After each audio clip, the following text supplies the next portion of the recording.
students, welcome to DA Academy YouTube channel.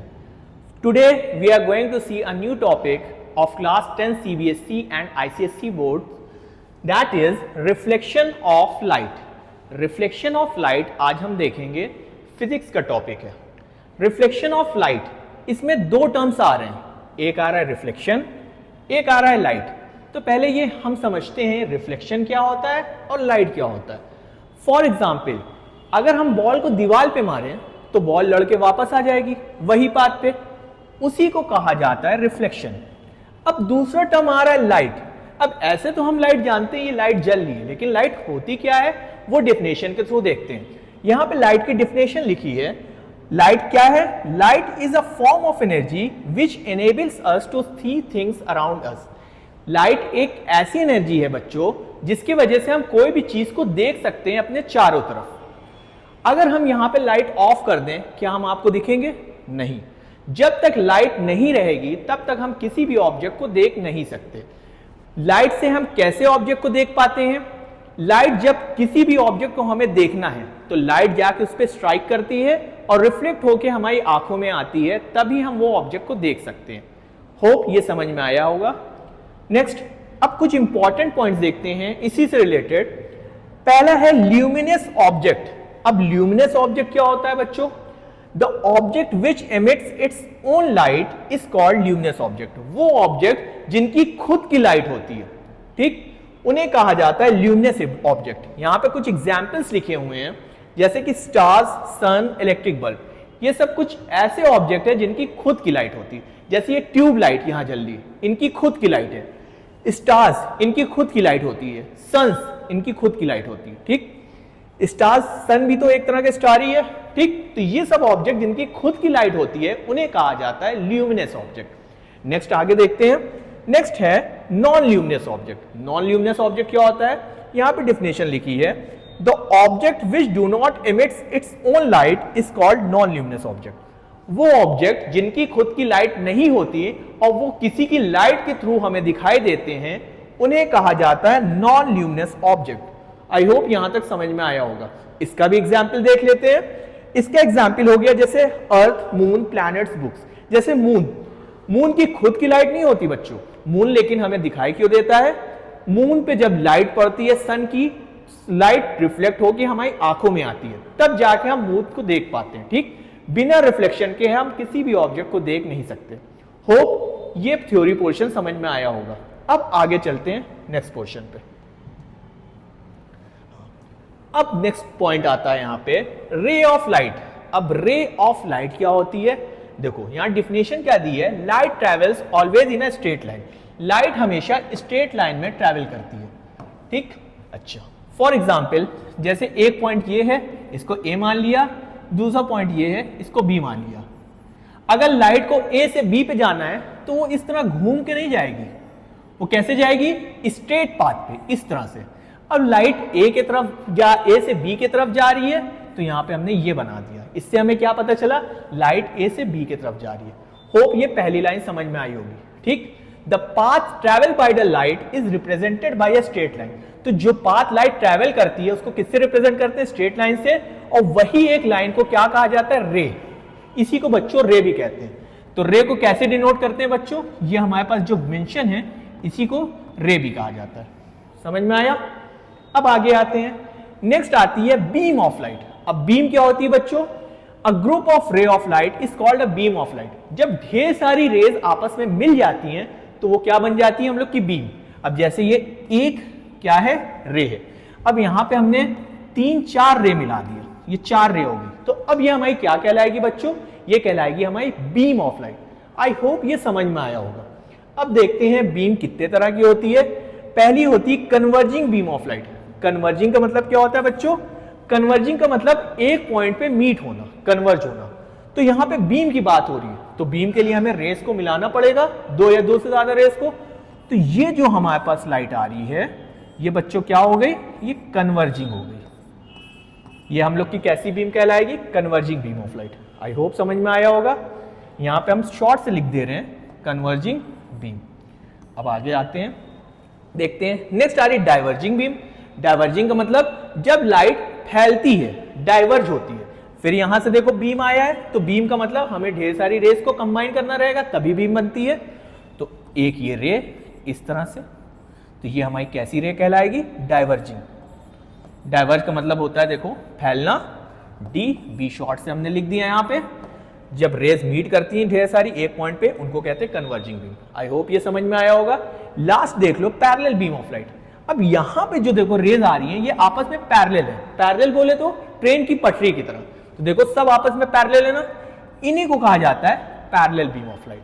I hope ये slide समझ में आई होगी। अब आगे चलो नेक्स्ट। अब यहां नेक्स्ट देखते हैं रिफ्लेक्शन ऑफ लाइट। हम लोग ने रिफ्लेक्शन ऑफ लाइट का मतलब समझ लिया। रिफ्लेक्शन का मतलब होता है लड़के किसी भी चीज का वही पाथ पे वापस आ जाना। लेकिन यहां पे कौन सी चीज वापस आ रही है? लाइट। जब लाइट लड़के वही पाथ पे वापस आ जाती है तो उसी को कहा जाता है रिफ्लेक्शन ऑफ लाइट। यहां पे देखो डिफिनेशन लिखी है रिफ्लेक्शन ऑफ लाइट की। The bouncing back of light in the same medium after striking the surface is called reflection of light. Light का लड़के वही मीडियम में वापस आ जाना, इसी को हम क्या कहते हैं बच्चों? Reflection of light. अब इसमें एक तो हम लोग एग्जाम्पल देखते हैं, क्वेश्चन जैसे एग्जाम में आ जाता है, इसको थोड़ा सा बता देते हैं। एक हमने यहां पे ले लिया स्मूथ सरफेस, ठीक। अब हमने इसके ऊपर एक रे को स्ट्राइक करा दिया, कोई दिक्कत नहीं है, ठीक। जो रे को इसके ऊपर हम स्ट्राइक कराते हैं उसका एक नाम होता है इंसिडेंट रे। इंसिडेंट रे, इंसिडेंट रे, ठीक। अच्छा, अब जहां पे ये स्ट्राइक करती है तो वहां पे एक पॉइंट बन जाता है। इस पॉइंट को कहा जाता है point of incidence. Point of incidence, इस पॉइंट को क्या कहते हैं बच्चों? पॉइंट ऑफ इंसिडेंस, ठीक। अब हम लोग ने क्या पढ़ा है, जब लाइट किसी भी पाथ से जाती है और कहीं पे टकरा जाती है तो क्या होती है? रिफ्लेक्ट हो जाती है। अब यहां पे ये रिफ्लेक्ट हो गई लाइट, ठीक। अब यहां पे एक टर्म आया मीडियम। मीडियम का मतलब क्या हो गया बच्चों? जैसे एयर एक मीडियम है, वाटर एक मीडियम है, ग्लास एक मीडियम है। यह हमने कंसीडर कर लिया, यहां पे जो मीडियम है एयर है, तो लाइट लड़ने के बाद वापस एयर में ही आनी चाहिए, ठीक है। अब ये क्या हो गई? लाइट हमें रिफ्लेक्ट हो गई। यहां पे हम एक लाइन ड्रॉ करते हैं सरफेस से जो कि 90 डिग्री रहती है। ये मेरा सरफेस है तो यहां से ये क्या है? ये 90 डिग्री, और इस लाइन को कहा जाता है नॉर्मल। नॉर्मल, ठीक। और ये हमारी रे कौन सी कहलाएगी? Reflected ray. ये हमारी रे है रिफ्लेक्टेड रे, ठीक। नॉर्मल से जो इंसिडेंट रे एंगल बनाती है बच्चों, उसे कहा जाता है angle of incidence, small I से डिनोट करते हैं। और जो नॉर्मल से रिफ्लेक्टेड रे एंगल बनाती है उसको कहते हैं एंगल ऑफ रिफ्लेक्शन, ठीक।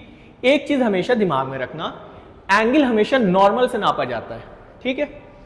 अब देखते हैं, हाँ, कुछ इसके नियम होते हैं जो कि हैं लॉज ऑफ रिफ्लेक्शन। अब देखो पहला लॉ क्या है? Angle of incidence must be always equal to the angle of reflection. हमेशा एंगल ऑफ इंसिडेंस की वैल्यू किसके इक्वल होती है? एंगल ऑफ रिफ्लेक्शन के। फर्स्ट लॉ ये है, ये हर जगह वैलिड है, ठीक। सेकेंड है incident ray, normal and the reflected ray all lies in the same plane. तीनों रे, ये हमारी इंसिडेंट रे, ये रिफ्लेक्टेड रे और ये नॉर्मल, तीनों एक ही प्लेन पे लाई करना चाहिए। फॉर एग्जाम्पल, जैसे ये मैंने बोर्ड पे बनाया है तो तीनों बोर्ड के अंदर ही बनना चाहिए, ये नहीं नॉर्मल बोर्ड के बाहर निकला है, ये रिफ्लेक्टेड रे बोर्ड के अंदर चली जाए। एक प्लेन जैसे बोर्ड पे बनाया तो तीनों एक बोर्ड पे ही आना चाहिए, ठीक। समझ में आ गया होगा। अब हाँ, एक यहां पे नोट लिखा है बच्चों, ये समझ लो, if angle of incidence is equal to 0 then the angle of reflection will also be 0 and the light on striking the surface will goes back on the same path after reflection। अभी हम लोग ने क्या देखा? हमेशा angle of incidence किसके equal होता है? एंगल ऑफ रिफ्लेक्शन के। अगर एंगल ऑफ इंसिडेंस की वैल्यू 0 हो जाएगी बच्चों तो एंगल ऑफ रिफ्लेक्शन भी कितना आएगा? 0 आएगा। अब ये वाला केस देख लेते हैं, इसका मतलब क्या हो गया? जैसे यहां हमने एक मिरर ले लिया, इसका एक साइड क्या होता है? पॉलिश होता है। अब रे ऑफ लाइट कैसे कितना एंगल बना रही है? 0 डिग्री। एंगल ऑफ इंसिडेंस क्या है यहां पे? 0 डिग्री। तो रे कैसे हिट करेगी मिरर को? बिल्कुल 90 डिग्री पे। तो जितने डिग्री पे हिट करेगी उतने ही डिग्री से वापस हो जाएगी। तो यहां पे देखो एंगल ऑफ इंसिडेंस और एंगल ऑफ रिफ्लेक्शन दोनों की वैल्यू क्या आ जाएगी? 0। ये हमेशा वैलिड होता है। तो जब रे ऑफ लाइट बिल्कुल सीधा परपेंडिकुलर किसी सरफेस पे स्ट्राइक करती है तो आफ्टर स्ट्राइकिंग वही पाथ पे क्या हो जाती है, वापस हो जाती है। समझ में आया? अब आगे चलते हैं, आई होप ये समझ में आया होगा। अब आगे चलते हैं फिर।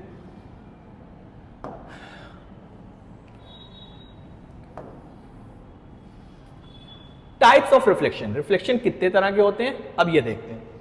दे आर ऑफ टू टाइप्स, दो तरह के रिफ्लेक्शन होते हैं बच्चों। पहला है रेगुलर रिफ्लेक्शन। रेगुलर रिफ्लेक्शन क्या होता है? When a beam of parallel rays falls on a smooth and highly polished surface like mirror, then after reflection the rays of beam of light remain parallel. इसका मतलब क्या हो गया, यहां पे हम लोग देखते हैं। इसका मतलब हो गया बच्चों, ये हमने एक मिरर ले लिया, ठीक, एक साइड इसका पॉलिश होता है, ठीक है। अब यहां पे क्या कह रहा है, अगर पैरेलल बीम ऑफ लाइट को इस पे हिट कराएं, पैरेलल, और ये बीम है क्योंकि यहां पे रेस का कॉम्बिनेशन है, तो आफ्टर, हमें पता है आफ्टर स्ट्राइकिंग क्या होगा, रिफ्लेक्शन होगा, सब रे क्या होंगी, रिफ्लेक्ट हो जाएंगी। तो रेगुलर रिफ्लेक्शन क्या होता है, यहां पे ये देखें, यहां पे जितनी रेज स्ट्राइक कर रही थी सब आपस में देखो बच्चों क्या है, पैरेलल है, पैरेलल है। और आफ्टर रिफ्लेक्शन जब इनका रिफ्लेक्शन हुआ तब भी ये आपस में क्या है, पैरेलल है, ठीक। तो इस तरह के रिफ्लेक्शन को हम लोग क्या कहते हैं, रेगुलर रिफ्लेक्शन। ओके, अब नेक्स्ट आगे देखते हैं दूसरे तरह का रिफ्लेक्शन जो कि है इर्रेगुलर रिफ्लेक्शन। अब इर्रेगुलर रिफ्लेक्शन क्या होता है, when a beam of parallel rays falls on a irregular surface then light gets reflected in various direction and do not remain parallel, ठीक। अब ये क्या होता है ये देख लेते हैं। फिर मैंने यहां पे एक मिरर ड्रॉ कर लिया, इसका एक साइड पॉलिश होता है, फिर इस पे हमने बीम ऑफ लाइट को स्ट्राइक कराया, और यहां पे जो बीम ऑफ लाइट ली वो सब आपस में क्या है, पैरेलल है, ठीक। लेकिन इस बार जो हमारा रिफ्लेक्शन है वो कैसे सरफेस पे हो रहा है, इर्रेगुलर। इर्रेगुलर का मतलब हमारा सरफेस थोड़ा सा स्मूथ नहीं है, इसी को हमने थोड़ा सा ऐसे कर दिया तो अब स्मूथ नहीं दिख रहा है, और ये इसे कहते हैं स्मूथ, इसे कहते हैं इर्रेगुलर सरफेस, ठीक। अच्छा, तो फिर यहां पे रिफ्लेक्शन होगा, लेकिन इस बार क्या होता है बच्चों, देखो यहां पे बीम ऑफ लाइट पैरेलल तो आ रही थी, लेकिन आफ्टर रिफ्लेक्शन एक ये ऐसे चली गई, एक ये ऐसे चली गई, एक इस तरह से चली गई, और एक इस तरह से चली गई। तो आफ्टर रिफ्लेक्शन ये आपस में पैरेलल नहीं जाती है, तो इस तरह के रिफ्लेक्शन को बच्चों कहते हैं इर्रेगुलर रिफ्लेक्शन, जिसमें बीम ऑफ लाइट आती तो पैरेलल है लेकिन आफ्टर रिफ्लेक्शन पैरेलल नहीं होती। इस तरह के रिफ्लेक्शन को कहा जाता है इर्रेगुलर रिफ्लेक्शन। आई होप बच्चे ये टॉपिक तुम लोग को समझ में आया होगा। अब नेक्स्ट क्लास के लिए हम लोग से जुड़े रहें, नेक्स्ट क्लास में हम लोग नेक्स्ट टॉपिक पढ़ेंगे। Thank you.